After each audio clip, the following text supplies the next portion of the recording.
en 5, machin. D'abord, le prophète me dit, fa inna kulla bid'atin dalala. Toute bid'a est un égarement. Dans le din, hein. Et toi tu viens, tu dis non, il y a des bonnes bid'a, il y a des mauvaises bid'a. Le prophète me dit tout, toi tu me dis non. Et puis la parole d'un savant, c'est à supposer même que c'était ça le sens.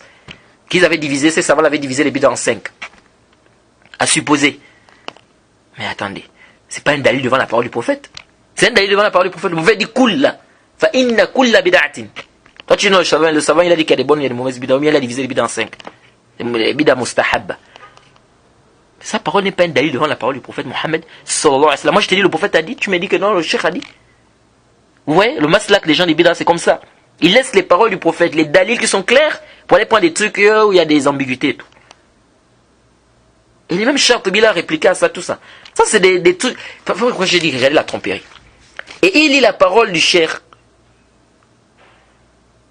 Hein? Il n'amène pas toute la parole. Il lit juste cette petite partie-là. Regardez. Hein. Or, ces savants sont en train de parler de la bid'a dans l'ouraoui, c'est-à-dire dans la langue arabe. Parce qu'il y a des savants qui ont fait rentrer la bid'a.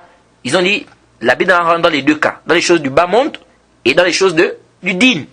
Il y a d'autres qui ont dit oui, c'est vrai dans la langue arabe, bid'a, c'est quelque chose de nouveau, etc. Ils disent, mais quand on parle de bid'a interdite, ici on voit la bid'a dans le din, dans la religion. Ça c'est clair, la bid'a qui est interdite, c'est la bid'a de la religion. Mais ces savants-là, quand ils ont fait ce taqsim-là, pourquoi? Parce qu'ils ont vu la bid'a de manière générale. Ils ont fait rentrer ça dans la langue arabe. C'est pourquoi ils te disent bid'a mustahab, bid'a wajiba, bid'a makruh, tout ça. Pourquoi? Parce que les choses de dunya, par exemple aujourd'hui la télévision, on peut dire que la télé c'est une innovation. On peut dire que l'ordinateur c'est innovation dans la langue arabe, bid'a dans la langue arabe.